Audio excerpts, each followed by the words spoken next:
Hey there, it's Joel with Path to Zion podcast, and we are rediscovering the ancient way around here. Now, yesterday, 2 days ago, 3 days ago, I was sitting in my truck at a park. Today, right this second, I'm sitting in my side-by-side, and I just want to talk to you for a few minutes about a certain function of the body that I believe it'd be good for us to talk about because it's just greatly misunderstood, mishandled, misappropriated, and a lot of times just flat out ignored because we don't really understand it. And that function is the function of a watchman. And I just want to give you some thoughts towards it to put in your court to consider. You are in one of two camps. You either are a watchman or you're not.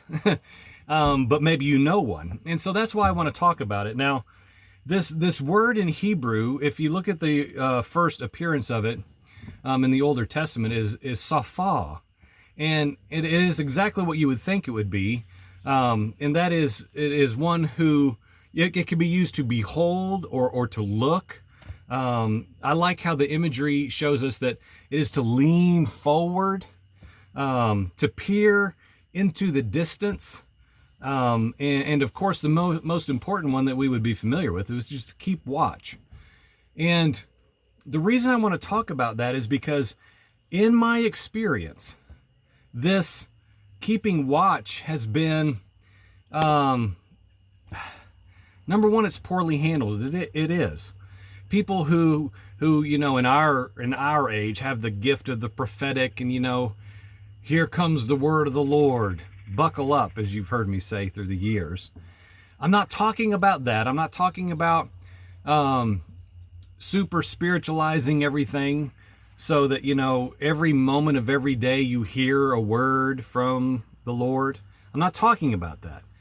I'm talking about the biblical function of what I believe the watchman is and represents and is called to do. I will tell you right now, I have cows coming up right beside me. You may hear one here in a minute.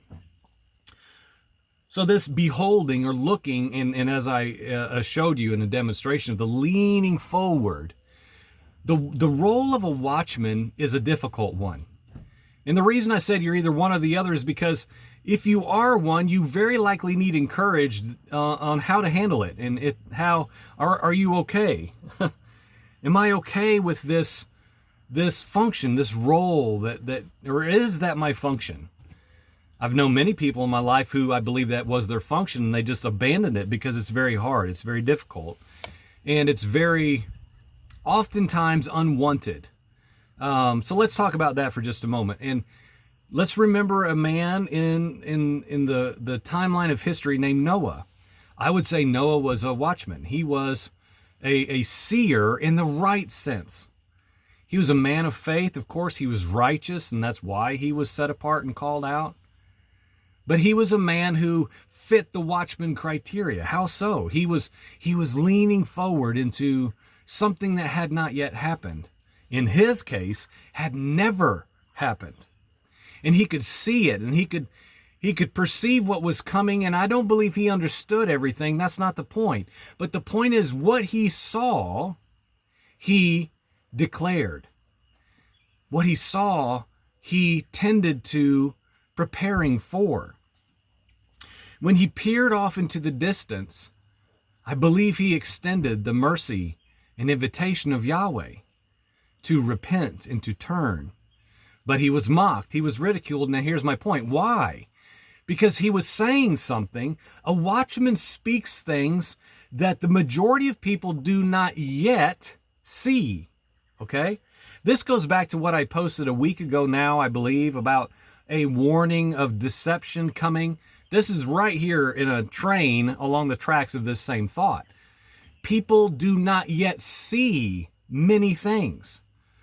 I would like to think the watchman, when walking in humility and patience and gentleness, speaking like Yeshua, giving it the process to be filtered and refined, can fulfill the function of being one who says, nobody really seems to be paying attention to this right now, but I'm seeing something and I feel obligated to tell you. And what you do with it is up to you. And I may be wrong and I may taint it a little and I may poorly deliver it at times, but the message should still go out and be heard. Now, here's a little example, a little illustration to make a point within this point. In case you don't know, since 1996, I have run an auto detailing business. That's what I do. I make cars shiny for a living. It's nothing real luxurious or exciting or riveting at all. And in fact, it's quite monotonous, and I could do it in my sleep. Right now, I go to auto dealerships and I do buffer work. I take cars that are in poor condition or just need some help, and I make them look good. Okay? This will matter. Just stay with me. Today, I was at a dealership doing what I do, and I was called into the detail bay shop area by one of the employees. And I go into the area where there's a car. It's been cleaned up. It looks very nice. And the GM is there. The store manager is on this car, and he's messing around with it. He asked me if I have any touch-up paint. I say, I'm pretty sure I have a color close enough. We can match it up. Let me go get it. It'll take me 30 seconds, and I'll go do that. So I come back. I do it. It literally takes no time. It's a non-issue. It's repaired in the sense of it looks very sufficient. I walk out. He says, thanks, man. Thanks, brother. To my point that I've been talking about this year. Thanks, brother. I'm not 50 yards away, and I hear the buffer again. And it's in the hand of the manager again, which I just didn't mention. But he's buffing on this car, the GM. And he starts buffing on it again. And if you don't know anything, you understand that paint takes a little while to dry. And he's just buffing on that thing where I just painted 30 seconds previous. And I'm just a little bit confused. And so I'm thinking, what in the world is he doing? I don't care. I'm not getting in there. I did what was asked of me, and I'm going to go about my business. So I do that. I go back in a little bit later, and I ask the detail guy, because he won't touch a buffer. He's scared to death. So I don't want to know how to do that. You all go ahead. And I said, now the manager was running the buffer on this car. Why was he doing that? What was he doing? He said, man, he took all the paint you put on there and just drug it all out along the whole panel of the car. Ruined it. Took it all right back off, and he couldn't fix it. It kept looking worse. And so they just put a magic marker on it and drove it off. Now, why am I saying that? For a little illustration. Here is this GM. He knows how to run a store. I don't know how to run a store. Spiritual application now. The body functions, positions in a rightful sense, a scriptural sense of people set in place by Yahweh to accomplish certain functions within the body at large. Specifics now, according to giftings that just, I believe, come to the surface through the natural functions of individuals relationally. This guy, in my opinion, had no business picking up a buffer and working on that car. I told him clearly, look, man, I'll take care of this. It will take me 10 minutes. I didn't say, you're ruining this car. I mean, he had burned the top layer of clear off before I even got there. I'm not going to offend him. He pays me. I said, look, just don't do any more. Why don't you just give me 10 minutes with it, and I'll just have this thing looking almost perfect. That's all it's going to take. I won't charge you anything. No, man, this is good. It's got to go. And then all this that I already just shared happened. Here's my point. In the body, in our functions, there are too many individuals, I would say, in structured religion for sure, and this can filter down into every facet of how we gather as believers. They're trying to do everything. They're trying to keep their hand in a mode of control over everything that takes place within said body, fellowships, groups, gatherings, discipleship courses. And I'm just telling you, it's not supposed to be that way. And I'm seeing it from my own eyes all around me in the sphere of life that I function within. And the body, because of it, is sick. She's sick. She's dying. She's having hidden sin to a point that is very, very concerning for the greater body. Hidden things. Why? The Watchmen are being pushed out, friend. Because we know we don't have time to go in. I do, but I'm not going to make time right now to go into the scriptural understanding of like what pops in my head are these Older Testament accounts when the false prophets come and they tell the king, oh, king, you're so good. You're so great. Your ways are wonderful. You're the strongest. You're the best. You're going to win that war. You're going to win that battle. Oh, great king. And a lot of times what happens? The king says, look, man, you're just pulling my chain. You're just telling me what I want to hear. I want to hear what the word of, they would probably say the Elohim, the gods. I want to know what God is saying. I want to know the truth. In other words, somebody tell me the truth. And then the man of Elohim comes in and he speaks and he cuts to the heart and he says, look, man, I'm not here to make you feel good. I'm not here to caress your ego. I'm here to tell you the truth. And the word of the Lord is this. I'm telling you right now, that's lacking in the body. I have experienced it firsthand, and maybe so have you, friend, where you approach leadership or someone who is, whether it's like appointed and designated and official or just an understood leader within any form that we all have been in some way or another. And there's just not much room. There's not much room for that. Why? Because it takes time to sit down and listen to the watchman.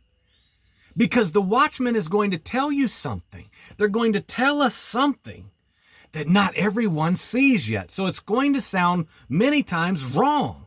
It will many times seem impossible. Like Noah, again, rain. What are you talking about, rain? I don't understand. What is rain? Judgment. Many times the watchman, and I can tell you from firsthand experience, is pressed out. We got this, brother. We got this. We're the shepherds. We know what's going on. And friend, I'm just saying, many times, no, they don't. Why? Because the watchmen are up on the walls and they're peering into the distance. They're saying, I've got some concerns. I'm concerned about this. I'm concerned about that. Please listen. And maybe there's listening, but as I've said before, it's not really about how it goes in the moment. It's what happens after that moment. I would rather someone say, man, you're ridiculous. You've lost your mind. But the next day, the next week, the next month, they think, maybe I need to give that some thought, what Joel said. I would rather have that than, oh, brother, yeah, thank you for sharing. Thank you for your concern. Thank you. We'll take care of that. We'll look into that. I'll put a brother on that. But nothing ever happens. That's worse. It seems right. It seems gentle. It seems like, oh, nicey nice. But it's worse because nothing ever happens. Nothing ever changes. So to speak to this point and bring this to conclusion, what about the role of the watchman, friend? Think about that for a moment. Maybe some of you have listened to this and there's somebody that you have had come to mind that, maybe that guy's a watchman. Maybe I drove him out because he sees something I don't see yet. That's the pattern of the prophet in the word of Elohim. The prophet comes and man, everybody's ticked. Why? Look at Nathan with David.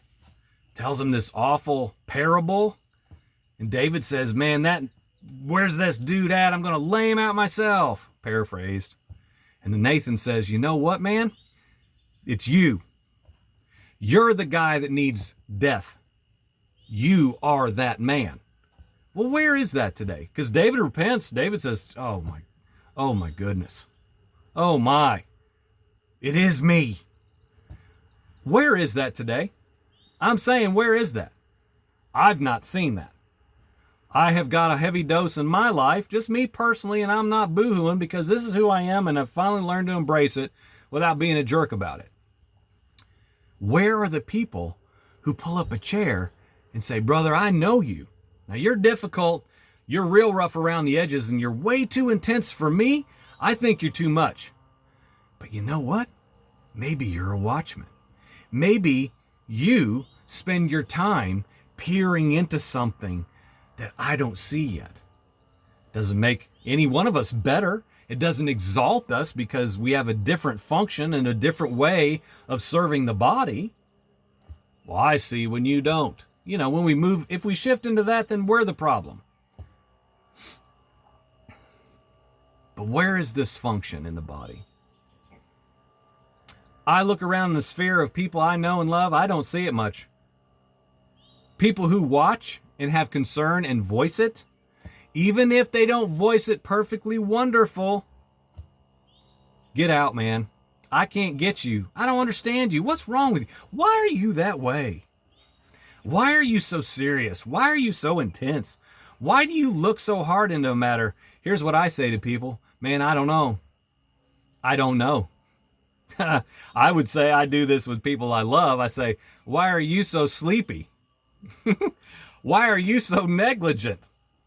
I'm not being harsh. It's just this is our perspective. This is what I talked about the other day about our perspectives and our individual vantage points of the same matter.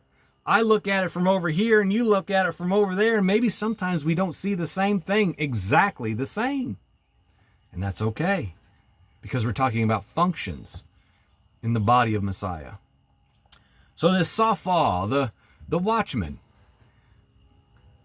If you know a Watchman, friend, or if you think you know a Watchman, can I encourage you to do something? Reach out to them and say, you know what, man? Brother, sister, maybe I've just misunderstood you and I've just written you off because, oh, I know guys like you, always angry. All you want to do is tell people how wrong they are. I'm not saying there's not a lot of guys who want to do that. I used to do that. I don't anymore. It's too exhausting. But maybe now, maybe they're a watchman. Maybe they seem crazy, outlandish, too much, too serious, too intense, because they see something coming that you just don't see yet. And they want you to see it, because maybe all of that emotion and all of that concern is because they love you and because they love the body, and they want the body to live and be healthy and be well and be free, and not just try to ruin your control of things or your order or your function as whatever it may be. So don't be the manager. If you are a leader, if you are someone who is used to just calling the shots, don't be like that manager, man. Put the buffer down. Put the buffer down. Walk away. Let the guy that's next to you that may not know how to do what you do. I don't know how to manage a dealership, a store. I don't know how to do that. But man, give me the buffer. Give me the buffer. It's okay. Let people fulfill their function. It's not you. It's not for you to fulfill all the functions. Leader, teacher, pastor, evangelist, whatever we all call ourselves. And if you are a watchman, practice tempering yourself. Practice speaking gentle. Practice. I can't help my facial expressions. I've been told, man, you look like you're ready to punch me in the teeth. I'm not, I swear. I wake up in the morning and this is the face Yahweh gave me. I'm sorry. Your eyes. Maybe I should keep wearing my glasses. If you are a watchman, if you feel like you have that gifting, that ability, practice handling it well. Ask your wife. Ask your best friend. Am I too much? Help me. Walk me through how to temper what I say so that the message isn't lost because I'm such a horrible messenger, because I'm so passionate. I do have to believe that there is a right place for all of us to work together for the good of the body, for the building up of the living stones reality, friend. And then the sooner we can realize all of us have different strengths and different weaknesses, and we are meant to come together with them and equally willing to lay them down in submission to another for the greater good, and to be corrected and to be tempered, the better the body will be. Because, friend, I'm going to end this again very soberly and very critical. The body of Messiah is looking really bad. She's looking real bad, friend. She's looking very bad, very sickly. And it's time for someone to say something for the good of her very life and example so that people looking in see someone who's healthy, who doesn't look like the world, and that the people within are truly preserved and cared for and safe. And friend, right now we're not. We're not. Why? I would propose in part because few are allowing the function of the watchman to peer into the house. Into the house. I'm not talking about, I could spend another 40 minutes about this. I'm not talking about all the bad guys outside, all the boogeymen stuff. We got to arm people and put them in the pews, and we got to guard the doors for the boogeyman. I'm not talking about that. I'm talking about there's sin in the house. The house is dirty. And somebody needs to say something. And someone needs to give someone the voice to say it. So what about the Watchman, friend? What do you think? You think I'm crazy? Think I'm justifying calling things out as one sees them through time and the word and prayer and patience? I don't know. Am I too much? For many, yes. But we're all trying, hopefully, to be sanctified into the likeness of Yeshua. More and more like him every single day of our life until we breathe our last. So hopefully that's what your goal is as well. However you get there, and whatever you are called to do, pursue it and allow room for those who aren't like you. Maybe not like you at all. Give them room. Give them patience. The same that you would expect from them. And maybe the body will become healthy again or for the first time.